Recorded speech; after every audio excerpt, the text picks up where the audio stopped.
Hi guys, luto po tayo ng sinigang na spare ribs o buto-buto. Yan po guys ang ating mga sahog na gulay sa ating sinigang na buto-buto. Painitin na po natin yung kaldero guys kasi ginigisa ko po yung sinigang ko. Lagay na po natin yung bawang. Lagyan na rin po natin yung sibuyas guys. Lagyan na po natin yung spare ribs.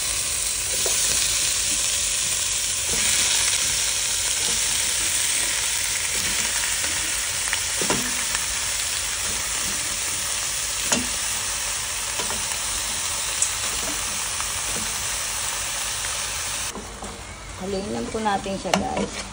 And then takpan na po natin. Hintayin natin mag-iba yung kulay niya. Saka natin lagyan ng tubig. Pag ganyan po guys, pwede na po natin siya lagyan ng tubig at palambutin.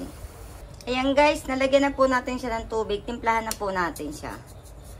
Para po habang kumukulo siya lumalambot, sumisiksik na po yung timpla, yung ano sa laman niya. Yung lasa. Yan. Lawrence patis. At takpan po natin, hayaan po natin siyang kumulo at lumambot. Ayan guys, kumukulo na po siya. Ilalagay ko na po yung ating sinigang mix. Nalagay na po natin guys. Haluin na po natin siya ulit. Then takpan po natin guys. Yan guys, kumulo na po siya at siyempre siguro malambot na rin po yan. Lagyan na po natin yung gulay guys. Labanos po yung una kong nilalagay guys. Then takpan po muna natin siya guys, mga 2 minutes po. Sunod na po natin guys tong sisito. Sili.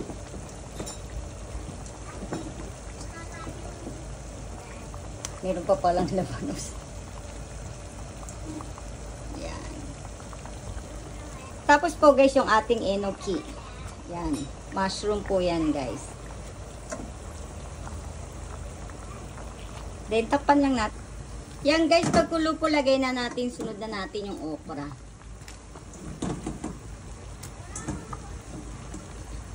Takpan po ulit natin. Yan guys, pagkulo niya po, ilagay naman natin yung ating talong.